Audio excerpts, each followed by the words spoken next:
2030. Saudi Arabia, the point of investment fund, It's a there's a big lot of vision. excitement This around transformational NEOM specifically. change. Every aspect of the kingdom, economic, social, cultural, religious. The 2030. This is the 2030. Yalla.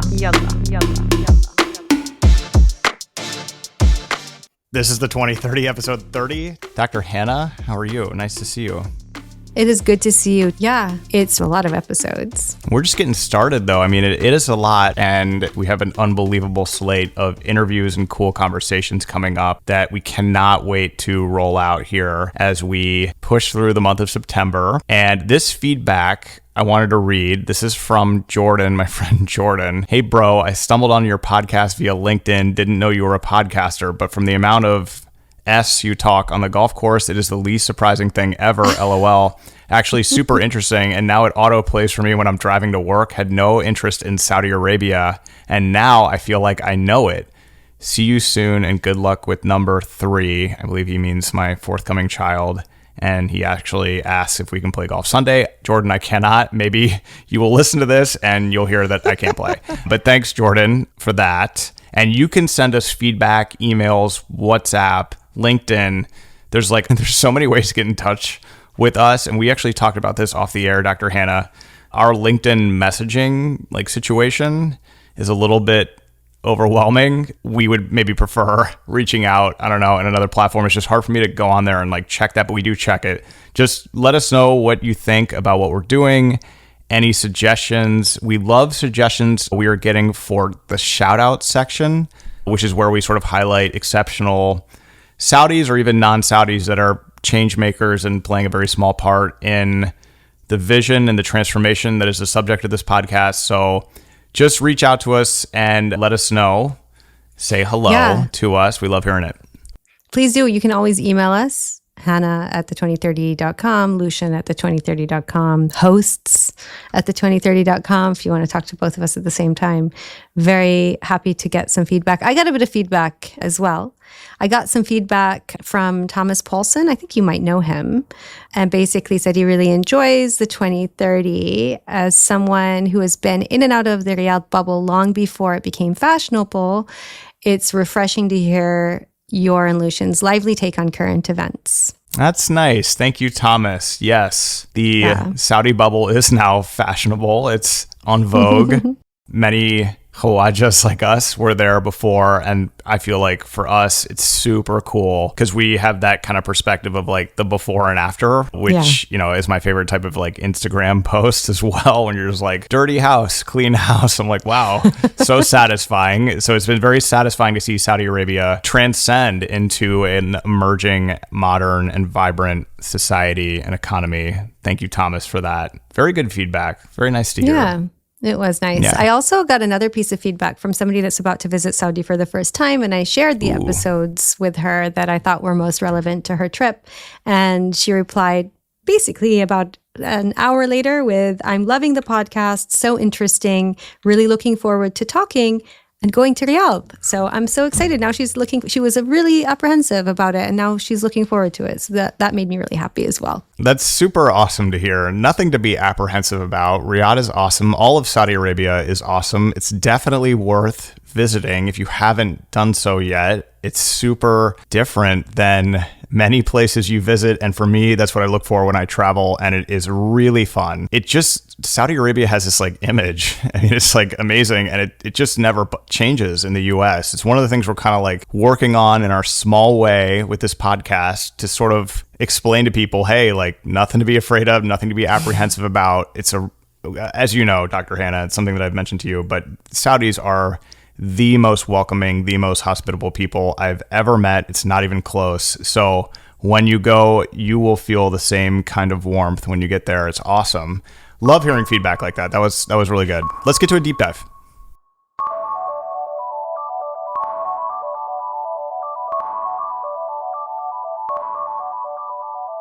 So in my deep dive this week, I stumbled upon a really interesting report. And in the beginning, I kind of laughed, like, oh my goodness, another one of these like silly reports. But then I read it and I couldn't stop reading it. I found it fascinating. First of all, I knew some of the people that were interviewed as part of the research process. And I was like, oh, I actually kind of trust their opinions. And then I also felt like, just basically the content was stimulating. It was interesting. So the report is put together by the Together Group and the Future Laboratory Group, titled New Codes of Luxury in Saudi Arabia. So the Together Group apparently is a curated collective of creative consultancies, technology, and production studios that crafts the future of luxury and lifestyle. They create and elevate brands, experiences, and destinations of the future. And through the profound understanding of consumers' needs and desires, they, kind of do this immersive storytelling and innovative use of tech. And in 2023, they launched offices in Riyadh and appointed Ada Renedo, I think is how you say it, I'm not sure, as regional CEO for the Kingdom of Saudi Arabia and the Middle East. The Future Laboratory is a consultancy who deliver foresight through a number of products and services. They're a futures consultancy, actually, and it includes trends and intelligence. So they did some of the data collection for this report. So again, the report is looking at kind of the new codes of luxury, right? It includes the voices of many people living and working in Saudi Arabia, including but not limited to His Highness Prince Bandar bin Saud bin Khalid Al Saud, Abdullah Al Azzaz, who's a creative director of Azzaz Architects, Jenna Bedr, who is the founder of Supreme Hospitality Saudi Arabia, Ray Joseph, who's a creative consultant and founder of 1954 by Ray Joseph and Raya, and Razan Al-Azzouni, who's a fashion designer and founder, a friend as well, Razana Chopra, executive director of Red Sea Global, and so on. And as I mentioned, it includes findings from their Future Poll, which is the Future Laboratories quantitative division, and that offers a blend of consumer database insights, bespoke ethnographic and polling research, trend and market sizing services, and much more.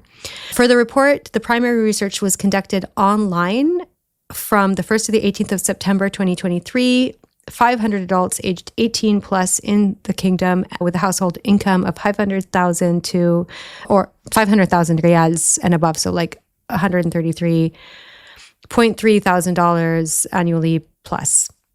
It looks at the overall luxury market and then takes a closer look at women, youth, and tech, and it utilizes the poll and in-depth interviews with experts to highlight what's happening in the luxury industry. And what sticks out the most actually is authenticity, impact, and innovation. And I'll talk a little bit about how they talk about these things and discuss them in the report. So the kingdom is forecast to be home to 203,000 millionaires by 2030, according to Euromonitor International. And Saudi Arabia's surging concentration of wealth is set to shape luxury within the country and beyond. The number of ultra-high net worth individuals, so those with a net worth exceeding $30 million, rose by 17% in 2022 and is predicted to grow by 10.4% in 2024, according to Knight Frank.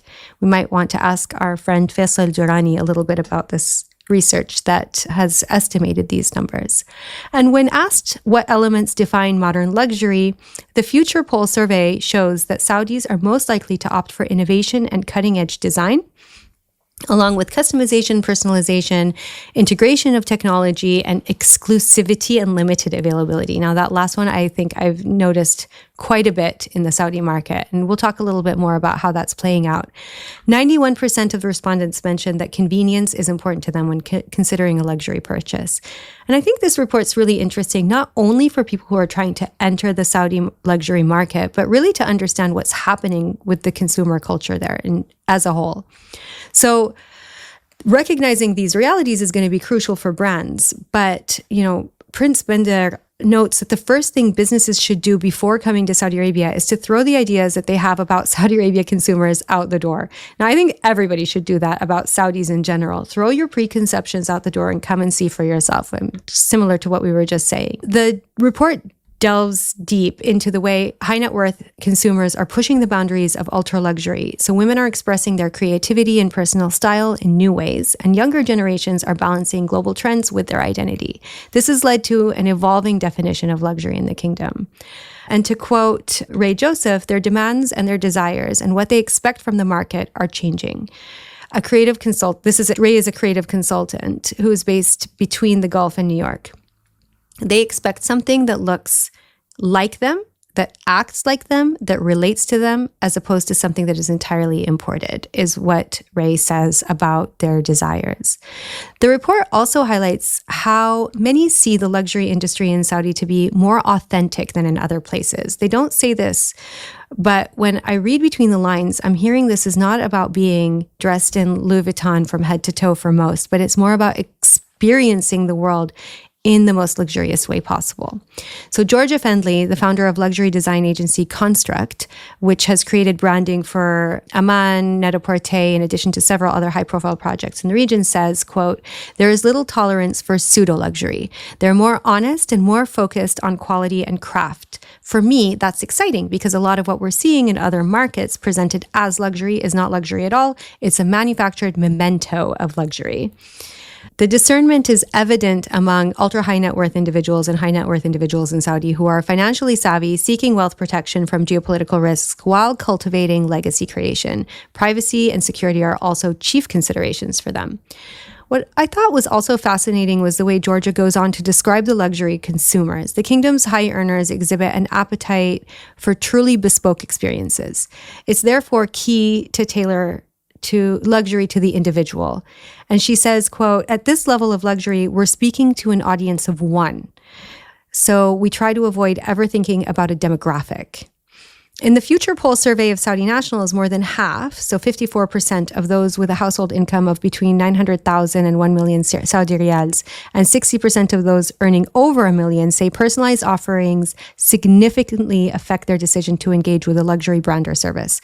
The higher income brackets also use luxury services more frequently, obviously. 42% of those whose income is over 1 million riyals say that they use concierge-style services in the context of luxury at least once a month. Within Saudi society, they are the trendsetters, if you will. Their influence and spending power enable them to be key contributors to the growth of the luxury market. Secondly, their preferences in fashion, art, and lifestyle are, where visible, closely watched and emulated by a wider audience, thus shaping the tastes and aspirations of the emerging affluent class. And this helps set the tone for brand innovation and creativity. I'm going to talk a little bit more about what they say about women and young people. So the report zooms in on women and notes that Middle East, in particular, Saudi Arabia, has seen a surge in women entrepreneurs, with 1 out of 3 new businesses in the region now founded by women, according to figures from Wealth Briefing. Saudi Arabia issued 139,754 new commercial licenses to women in 2021, marking one of the largest growth rates according to records. And as women in Saudi gain even greater independent economic influence, they are becoming integral to a new era of luxury consumption. Vision 2030 has increased women's presence in the workforce and spurred a wave of women-led entrepreneurship and family businesses. According to Saudi fashion designer Ghazan Al-Azouni, According to Saudi fashion designer Ghazan Al-Azouni, quote, "It's not just about opportunities, but about the diverse range of professions women can now pursue." So this shift extends to education as well. Bentley's Extraordinary Women Initiative, for example, has recently expanded to Saudi Arabia to foster the next generation of female leaders in tech, engineering, business, and design. Lifestyle is another major pillar. PIF has established an integrated company to promote quality of life for women called Kayani, which will focus on future generations' health and lifestyle through fitness, sportswear, personal and therapeutic care, as well as nutrition, diagnostics, and wellness education. And people want to see women succeed. Their polls show that 88% of affluent KSA nationals also believe it is important that luxury brands contribute to the empowerment of women in the region. Of course, when talking about Saudi Arabia, we can't ignore young people and youth. The kingdom stands out as an especially youthful market, overall boasting one of the youngest populations in the world. As of 2023, 63% of people are aged under 30, according to the census data. The paramount position this vibrant youth culture holds for brands will breathe new life into luxury. The report refers to young people as a social generation. The Future Poll findings show that 66% say they're currently a member of one or more luxury membership clubs, compared with 43% of respondents aged 35 to 44 and 31% of those aged 45 and over. It follows that the emphasis is on luxury experiences It follows that their emphasis on luxury experiences is unmistakable. 72% of youth prioritize luxury travel and accommodation, and 59% prioritize fine dining and gourmet experiences. And then the report really goes on to talk about how young people are really engaging in a very vibrant and growing food and beverage culture within the kingdom. However, they really are highlighting the way that young Saudis want to respect their own culture, live their culture, but want to be global. They want to assimilate with the rest of the world. More than 90% of the capital, Riyadh's 7.8 million population eat out at least once a week, according to the research by the real estate consultant JLL. This growing trend reflects a desire for distinct places beyond homes and workplaces. The number of young people who are out and about, who are looking to dine out or go to a coffee shop is amazing, says Abdullah Al-Azzaz, creative director of Azzaz Architects. He explains that going out for coffee or food is not functional, it's a deeply social experience. And then finally, they go on to really talk about the role of digital and social media. Digital engagement is unsurprisingly incredibly high. Among 18 to 34-year-olds, 46% use predominantly digital methods for purchasing luxury goods compared to 30% of those aged 45 and over, according to the survey. Their taste for tech extends to gaming and even crypto investments. To win the loyalty of Saudi's young luxurians, brands need to craft unique offerings that emphasize ease, quality, and continuous innovation. Social media is informing their choices, with Snapchat proving particularly popular. These are millennials and Gen Z with spending power, and they're highly engaged on social media, explains Rachel Ingram, this co-CEO of Folk, a creative agency building social strategy and social commerce offerings for luxury brands. That's where they're chatting to their friends, that's where they're browsing, and that's where they're shopping. And there's a huge adoption of e-commerce, as we spoke about again in our last episode, thinking about how people are thinking about buy now, pay later services. Growing interest in cryptocurrency is not something we talked about. We're talking more about fintech, but in general, young people are looking at kind of how to spend their money, and Vision 2030 aims to achieve 70% cashless transactions by 2030, which further reflects the pace of change in this digital transformation. It was interesting because even in Riyadh's season, you started getting things like NFTs, non-fungible tokens, used for the Riyadh festival. The cards that they were using offered season-long access to Boulevard Riyadh City and Boulevard World, the festival's key entertainment zones. I don't even really know how that works, but maybe somebody can explain it to me. I know what an NFT is. I just don't know how NFT cards were used for Riyadh season. But anyway, of course, you then have something like NEOM's. They take everything to the next level, right? They have a digital twin metaverse platform, XVRS, which is moving from mega cities to meta cities, combining digital and physical architecture with hyper-connected technologies and AI features. I won't go too much into the next section, which is talking about beauty and fashion, because I think we really know that that is a huge industry in general, but especially in the Middle East. 89% of Saudis say they give at least a moderate amount of emphasis to products or services that promote health benefits or overall well-being, according to this poll. But they also go on to say that women in Saudi Arabia top global charts in spending on makeup and skincare products, according to the e-commerce platform Picodi. Women spend 55% more than men on average, but actually in fragrances, men are spending 20% more on colognes and oud products. Probably, Lucien, you're contributing to this number. Almost, not yet. And fashion already leads much luxury spending in the kingdom. 50% of Saudi nationals who are open to local brands are buying mainly fashion and apparel, followed by jewelry, beauty and wellness products, and so on. It's being hailed as a catalyst for change. And you have things like the Ministry of Cultures, their fashion commission contributing to this.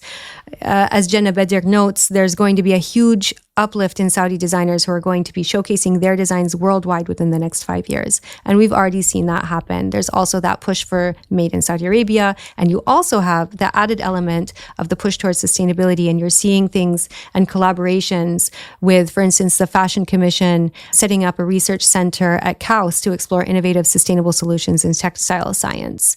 Saudi's young population will ensure that the talent is produced to supply a growing workforce across all segments of the fashion value chain, as long as we inspire and invest in them. I want to conclude by actually just reading the last bit of the report, which I think is very telling and sums it up really well. The real opportunity is for those who not only view Saudi Arabia as a key market for selling their luxury products and services, but who are also ready to engage in the region to support the visionaries and ambitious entrepreneurs co-creating the new codes of luxury in Saudi Arabia from the inside out rather than from the outside in.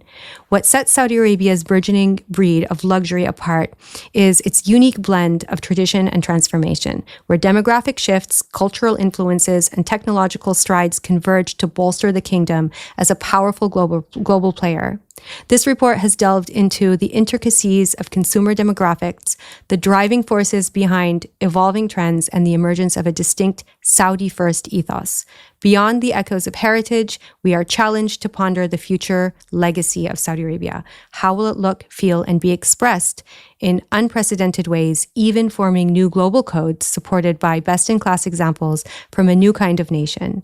Quote, "My ask to the world is to allow this incredible nation full of bright, young, brilliant people to grow and evolve," end quote, by Rosanna Chopra of Red Sea Global. Thank you. Just such a good deep dive. I'm really glad you chose this because there's a ton of information in here, and your selection of this as a deep dive prompted me to find it, download it, and read it. It's so good. There's a lot of great data in here. And then what I like about this report is it kind of takes the data and then extrapolates just a little bit and kind of provides real world meaning for that data. I mean, you mentioned earlier, 91% of affluent Saudis mentioned that convenience is important to them. There's some really good terms too. I mean, they describe Saudis as ultra luxurians, and that's a cool phrase to use. 88% of affluent Saudi nationals believe it is important that luxury brands contribute to the empowerment of women in the region. And this is really just a point that I want to make. 2 points really are on women and youth, because that, to me, was the most interesting. You mentioned that 1 out of 3 new businesses are founded by women. It's interesting, like they talk about cars in terms of automobiles, dealerships must cater for women's tastes too. You're seeing smaller and more sleek looking cars, which previously wouldn't have been supplied to the market. It's kind of interesting. And a lot of this is like, if you're a brand, or if you want to start a brand, I mean, these are real points of data that are very helpful for you if you want to enter the Saudi market and find success. The part about women though, I mean, what's so cool about this report is it kind of just like highlights, look, like Saudi women are no longer buying things to look good at night. I mean, Saudi women are entering the workforce in droves. This is the quote that's super interesting to me anyway. With Vision 2030's massive increase in women's employment, driving interest in different product categories, and it goes on, but there is more interest in contemporary brands ready to wear fashion, athleisure. They're getting dressed for the workforce, not just for evening wear. That's a huge shift, and that's an opportunity for people supplying that kind of product.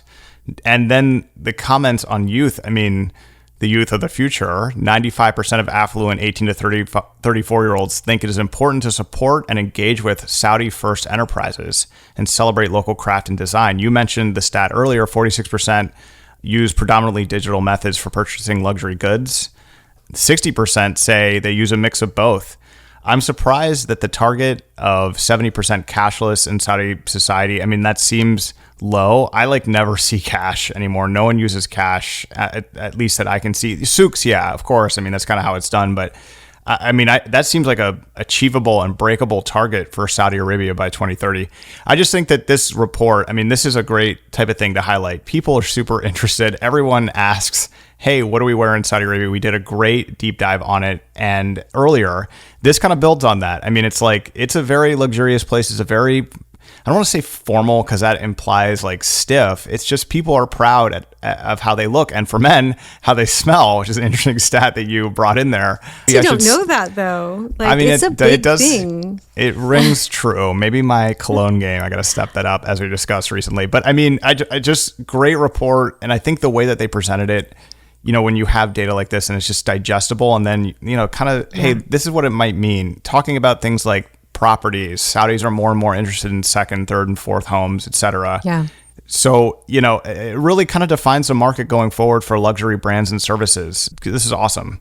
Great deep dive, Dr. Hanaa. So I had so much more I wanted to read out of the There's report. so much more in here. Yeah, and I was like trying to, exactly. Please download the report. It is fascinating. And actually, my favorite part about this report is how well it's written, how, as you mentioned, digestible the information is, and how incredibly rich it is. It's not just their own data that they're relying on. There's so much interesting data that they're pulling in from all sorts of different sources that are incredibly relevant. And it's contextualized, and it's telling a story that is fascinating to read. And obviously, this is talking about one segment of society. It's not talking about everybody. We are talking about luxury here. However, it's an important segment of society. It's something that is going to be driving a lot of the future economy in the kingdom. And I think it's important to recognize that we know this does not talk about everybody in Saudi Arabia, but it's still a very interesting segment of society. And it's as they mention in the report, what is happening within the kingdom, these transformations, there's two things that are super important. One,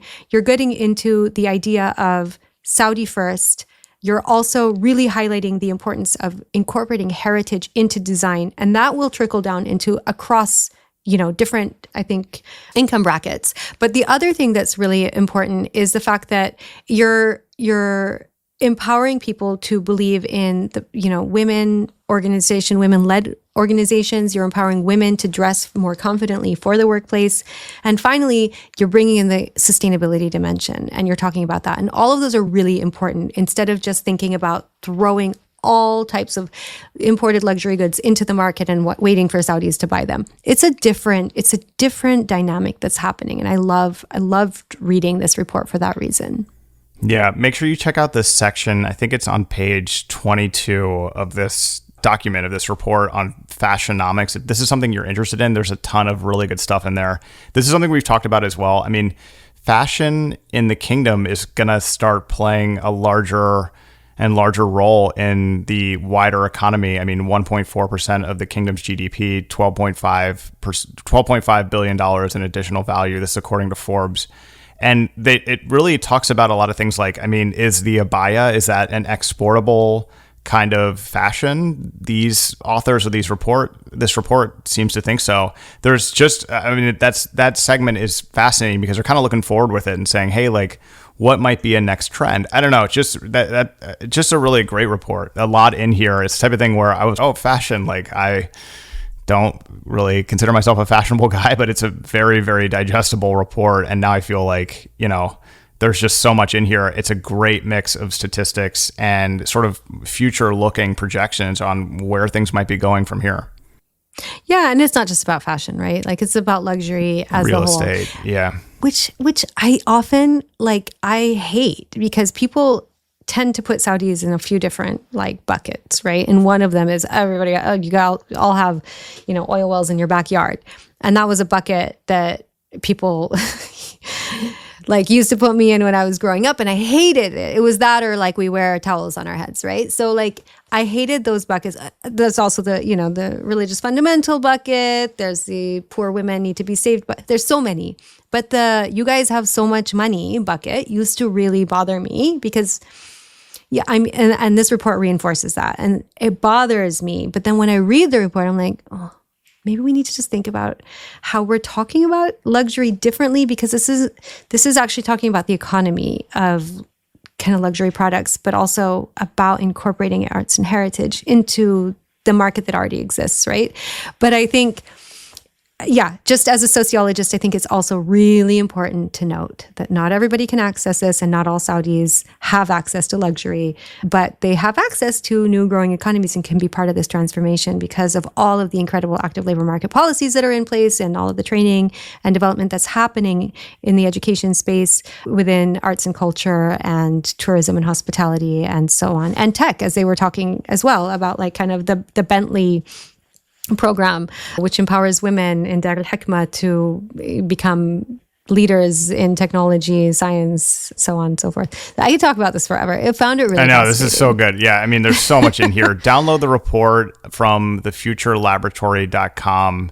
It's called Nude Codes of Luxury in Saudi Arabia. A fantastic job to the makers of this report. It's really quite in depth, and as you noted, it's luxury. So it's not just fashion; it's real estate, it's destinations, vacations. It kind of blends it all together, and it does kind of form a new identity. Although until you told me, I thought that when you wanted to power up your car growing up, you just dug a little hole in your backyard and a bunch of oil came out. Totally Plug kidding. your little Yeah, hose just in. gas it up. Yeah, exactly. Kidding.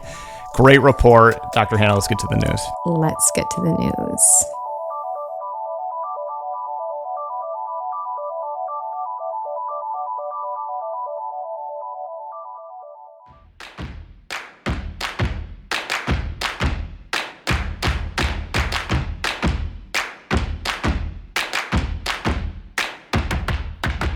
Saudi Arabia's sovereign wealth fund-backed Neospace Group is looking to lease multi-orbit capacity to bolster its foothold in the satellite market ahead of likely owning and operating its own constellation, according to a report in spacenews.com.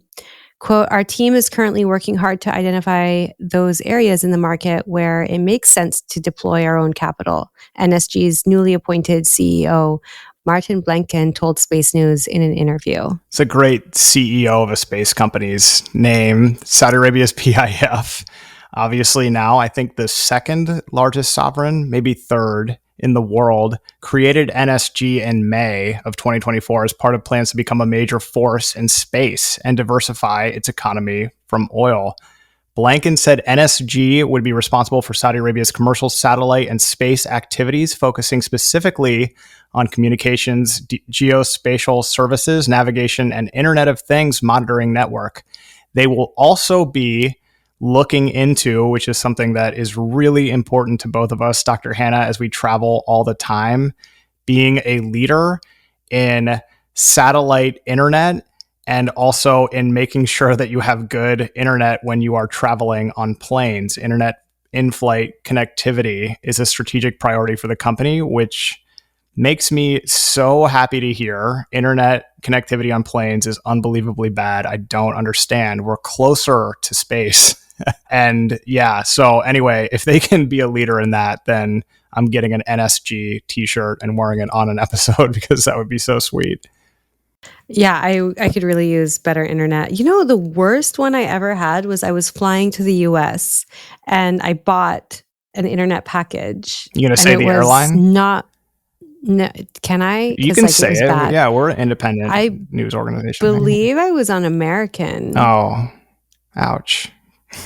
It wasn't British. Okay. It wasn't my normal British Airways. Where was I going? I can't even remember, but I was going to the US. You just remember how bad the And- internet is. You don't even remember anything else That's it. about I the don't remember trip. It's anything like else the about internet the flight sucks. except, I think it was when I was going to LA. It must have been when I was going to LA.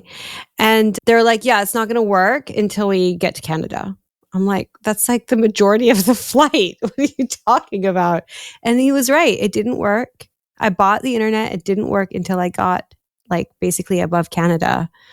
And I'm like, this is ridiculous. I can't even believe they pretend to have online internet. Anyways, whatever. Just on, don't on offer flight it. internet. Yeah, just don't even put it out there. If you don't have it working, Tell just me we don't even, have yeah, it. just tell me we don't have it so I can focus Exactly. on something else.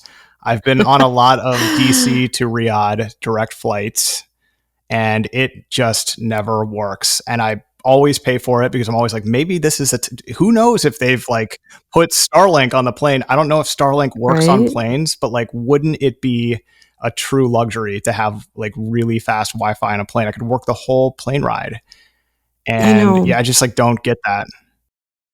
It's also good. It's a good opportunity to get offline and be productive offline. Yeah, It is. I know, but a lot of what we do involves internet connection. A lot of at least Yeah. stuff that I'm doing that's not this podcast involves internet connection. It would just be such a luxury. So I hope that they can be a leader in that. That would be something that would be so nice. Meanwhile, the Saudi Space Agency focuses more on the space activities that are not yet commercially viable. So there's really two operations going on here. You have the PIF's NSG, and then you have the Saudi Space Agency. And then the country's Communications, Space, and Technology Commission regulates and provides international representation on space issues. So it's not just one move from the PIF into space. It's kind of like a holistic, like whole value chain entrance into the space market by Saudi Arabia, which is very, I think, smart of them to be moving into space now as it really gears up in the next few years and decades.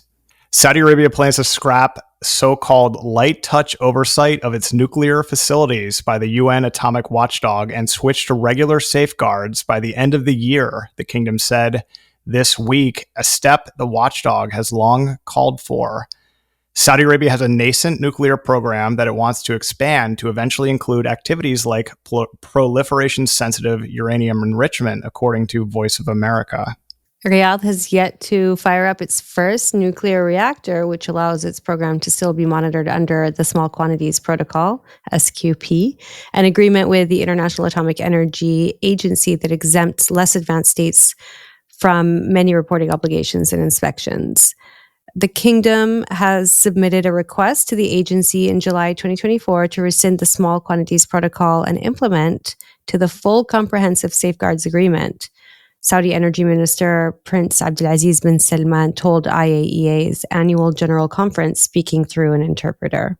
Nuclear is something that should be part of renewable energy mixes, in my opinion. Absolutely. The safety 100%. of nuclear plants it's not 3 Mile Island or Chernobyl anymore. They really have a lot of the safety elements of it figured out, but the stigma associated with nuclear power, which of course needs to be separated from the pursuit of nuclear weapons. It's something that is renewable and is safe and should be permitted to be given and to be shared as a technology with advanced nations that can follow international standards and rules on keeping things safe. I know that the US has its 1, 2, 3 agreements, so the US is very sensitive and cagey. It usually requires an act of Congress to agree to share nuclear technology with a new country. Good luck with that in this election year. And what's going to happen is the US is going to, Westinghouse, these other companies are probably going to end up losing out on these really lucrative opportunities in Saudi Arabia to the French and the South Koreans because they don't have the same sort of safeguards. I just think that this is a good move for Saudi Arabia to show openness to the international community, that it's willing to do things according to international standards so that they can have nuclear power plants and provide some of the renewable energy mixes we discussed earlier today. No, I really do think, there's been a couple of mishaps in the nuclear world where people are nervous about it, but it's definitely the way to go. Yeah, and now you have Microsoft and other companies willing to invest in 3 Mile Island again, bring that plant back. Yeah. Every time I drive by it, it's really close to 95 when you drive up to New York.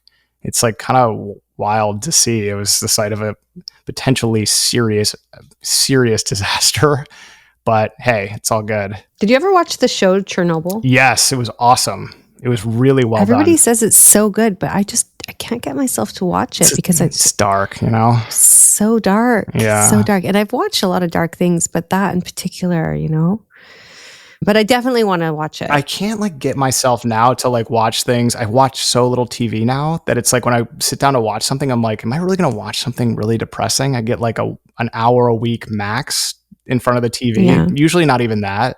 So people be this show is the best. And it's I don't want to be depressed. I started watching the Rami Youssef stand-up, which is a little bit older, I think, but not that old. Earlier this year, I think. Anyway, is it good? I was laughing so hard. It's so good. That's a recommend. I'm getting a recommend. Did you ever watch Rami, the show? No, but so many people have recommended that to me. So I got Rami, and then the spin-off. What's it called? Mo or something? Okay. Both are so funny, but this one, the stand-up was hilarious. So yeah, I definitely recommend it. Do you like true crime stuff? I'm kind of into that. Yes. I'm kind of really into that. I used to be into the true crime podcasts and everything. Yeah. Serial. Yeah. I still Google, what's his name? Adnan Syed. Every now and then. Adnan, to see what's going on with him. Because do you know that he's out, but pending another revision, he might still go back to prison. I think Hayes' brother wasn't happy with the reversal of the sentencing. Did you know that? It just didn't seem like he was guilty. And obviously when you have a true crime podcast, you can make it seem it's not the DA is looking through all the evidence, but I thought it was pretty clear that there was at least reasonable doubt. Guilty. Yeah. I love him just because I feel like he's innocent and served so much time, but who knows? But also I've never found another podcast that's true crime as good as Serial. Maybe it was because it was the first one that I ever listened to, but nothing was as good. And like Serial season 2, and I think she maybe even did a season 3. Those were bad, in my opinion. So season 2, I thought was pretty good. If that was the one that took place in like Alabama or wherever, and the guy was like the subject of the investigation, or like one of the main characters committed suicide in the middle of the show. Do you remember that? Not like on air, No. but like he just Yeah. showed up and he was just like, oh, John B. committed suicide. And he was just like, what? I don't remember that. I think season 3 was one where she followed like the court system in the US. Oh, and yeah. that was really informative, but it was heavy. And like, I was like, I just need the story. I want one story. And she was following the same people and their cases, but it wasn't as good. So Up and Vanished is another very good one. And The Atlanta Monster. I listened to that. Yeah. But you know what the problem with Up and Vanished was? The production quality wasn't very good. And this is where like like I understand the value in good production of a podcast. The music that they used in Up and Vanished was really bad. I found it really disturbing and just not a pleasant listening experience. Unlike the 2030, which is perfect in every way. Exactly. They didn't have good microphones, I think. I mean, yeah, that dude Payne Lindsay was just like know. walking around with his phone being like, did you do this? Did you commit this Yeah. murder? And you're kind of like, what did you say? Like, I got to be able to hear what you're saying, dude. Right? I'm not wrong, right? Yeah. It was bad. It was bad, like acoustics or whatever. Like, that's not the right word. I'd but love you know to what I solve mean. a cold case. I think that would be really cool, with all the time I have. Yeah, right. Exactly. That's why I'm like, I'll listen to somebody else solving a case like this over the course of like 3 years, because that's how much time I can dedicate to listening to true crime podcasts. But I can't, like, I'm not going to go try and solve anything. Yeah, the recent thing that really captivated me was the sinking of the Bayesian, which I just am now obsessed with. And they just discovered that they had a bunch of crazy. safes on the boat that had sensitive information and stuff that foreign governments wanted to get their hands on. And I was like, ooh, plot thickens here significantly. Wow. Yeah. What were those doing on the boat? He ran a data company. I don't know, but kind of adds motive, So, but the thing is, like, from what I understand, even if he was acquitted, like, he did something wrong, and it was very clear that he did it, whether the intent was there or not. Maybe that's why he was acquitted, but like, there was clearly, I think he knew. So the fact that they were on the boat celebrating that, it's just like really, really, really creepy. It's like out of a novel, right? I mean, it really is. Plus, that boat Completely. sinking 180 feet boat sinking like It's like that. No another way. one of those Yeah. unsinkable boats, like the Titanic. You say that, and God's going to show you. I Don't think say there was that. a little more to the story about the sinking than we know. I don't necessarily buy a tornado blowing it down in 15 minutes, but we, again, are off topic of the nuclear power agreement We're for Saudi so Arabia. off topic. It's an off-topic day. WeWork founder Adam Newman is expanding his new residential real estate company globally for the first time with new projects in Saudi Arabia, according to a report in Bloomberg. The Miami-based company called Flow is partnering with local investors to develop and own 3 apartment buildings in Riyadh, which will total roughly 920 units once completed. People familiar with the matter told Bloomberg. Flow is an entity created by the former WeWork founder, who some may add the term disgraced in front of it, but is sort of like its own. It's kind of hard to describe what it is, but it really wants to focus on having the lifestyle element of developments that they are part of be a huge feature. It owns 6 buildings in the US, operates 2 of them, and it's, again, like I said, focusing on properties that connect residents and have environments that, quote, make them feel good, according to the website of Flow. Yeah, I mean, it will sort of What's develop. he doing in Riyadh?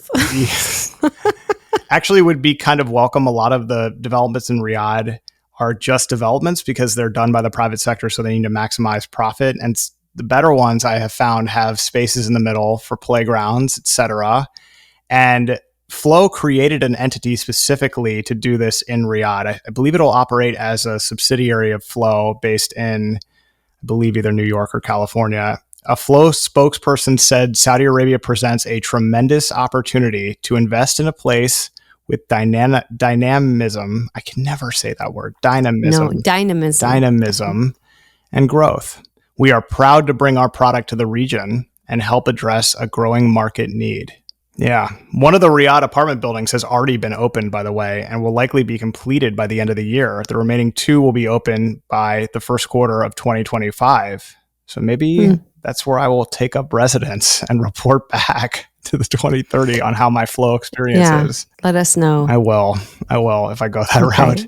Top Golf Callaway brands. Yes, we are talking golf. Sorry to those who say that I talk about golf too much. Top Golf Callaway Brands Corporation entered into a multi-year agreement with Golf Saudi to bring Top Golf Callaway Brands' family of brands, including Top Golf Callaway, Travis Mathew, Odyssey, and Ogio to Saudi Arabia. As part of the agreement, Golf Saudi plans to build 3 Top Golf venues, let's go, by 2028 to be owned and operated by Golf Saudi, with the option to open another 2 venues in the future.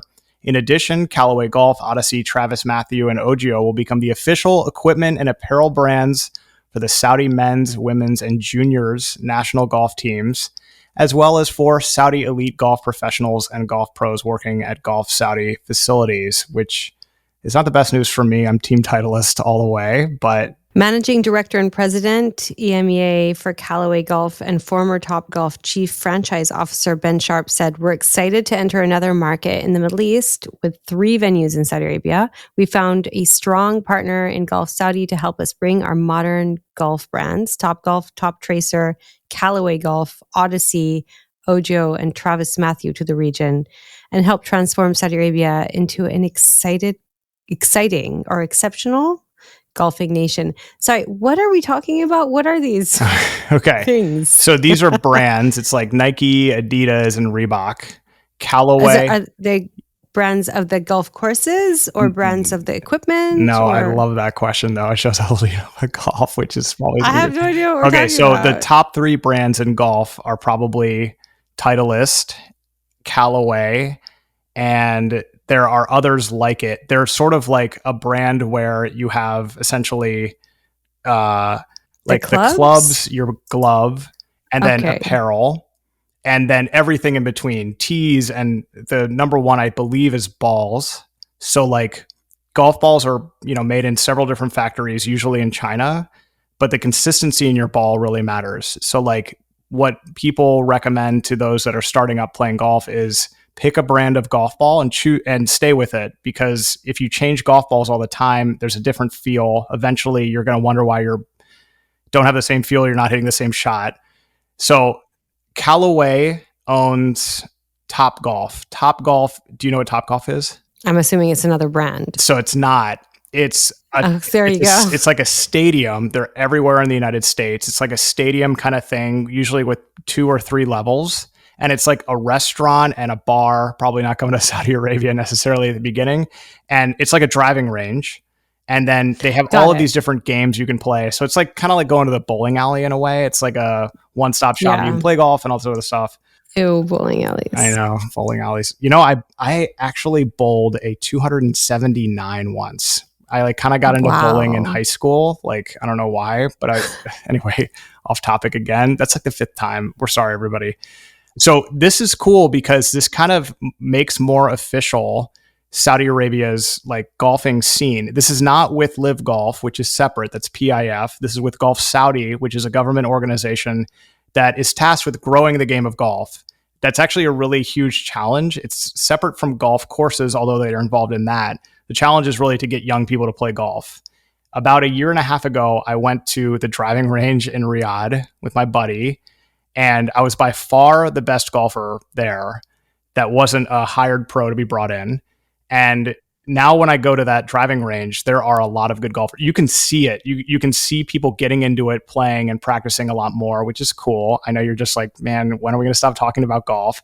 But this is good because you have sort of like a equipment supplier that is an official partner. And so buying golf clubs, usually you would go from Saudi Arabia and buy golf clubs in Dubai or somewhere else and bring them in because there wasn't a distributor. So like it's really expensive and hard to get golf clubs. If you want to start up, You want to just be able to buy some clubs and get going. This helps with that.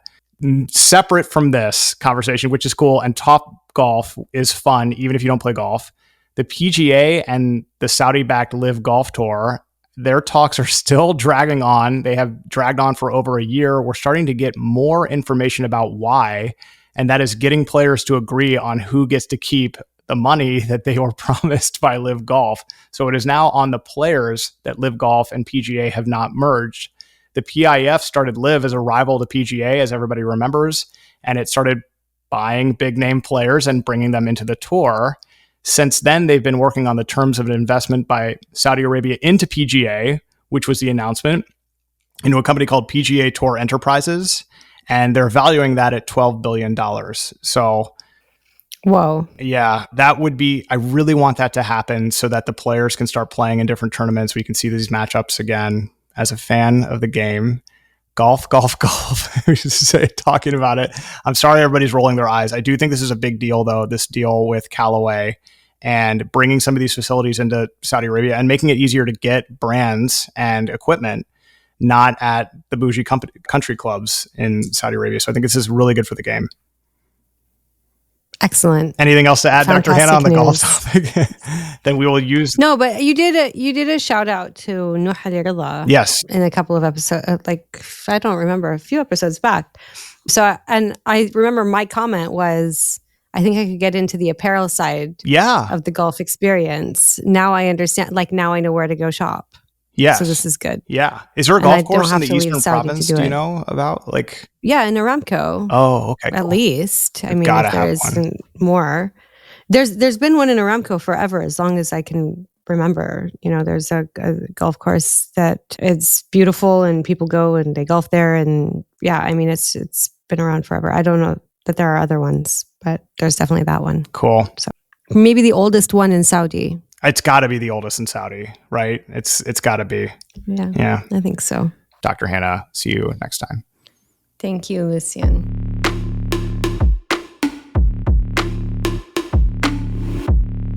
The 2030.